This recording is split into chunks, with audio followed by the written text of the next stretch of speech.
Hello Hi အားလုံးပဲ Good morning အားလုံးပဲနေကောင်းကြလား Zubi ရဲ့ daily blog လေးကနေကြိုဆိုပါရစေ After the storm yesterday winter storm right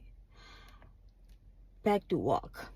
Zubi လမ်းမှာရိုက်လာဖို့ဒီနေ့ကနည်းနည်းလေးနောက်ကျသွားတာနဲ့လမ်းရဲ့မြင်ကွင်းကိုပြချင်တယ်ဒါပေမဲ့မနှက်ပြန်ကြရင်တော့ still they have a lot of snow so I can show you but အခုက Zubi ရဲ့အလုပ်ကိုရောက်ပြီဆိုတော့Zubi အလုပ်ဘာမှလုပ်တာလဲဆိုတာအမြဲတမ်းမင်းနေကြတဲ့ friend လေးတွေရှိတယ်ဆိုတော့ little bit show you okay ဒါဆိုပြီးအလုပ်မှာအလုပ်ရဲ့အပြင်ဘက် Zubi ကဒီမှာပါဒီ Hyatt Regency မှာလုပ်တာပါဒီ hotel အထက်ထဲမှာပါ Human Resort ပေါ့နော်ဒါကြည့်အောင်အပြင်ဘက်မှာအဲ့ဒါလုံးဝအဲ့ဒါမနေ့ကတော့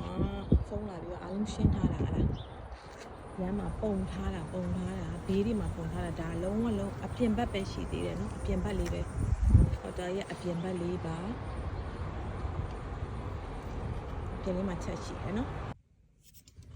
ကဲအဲ့တော့ဆင်းလိုက်တော့ပဲဆိုပြီးတော့ရောက်ဟဲ့ဝင်လိုက်အောင်မယ်နော်အလုပ်အချိန်ရဖို့လေးပဲရောက်ပြီဆိုတော့ကတော့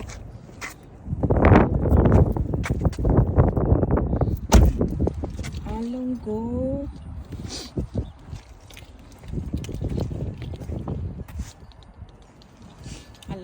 နှုတ်ဆက်ပါတယ်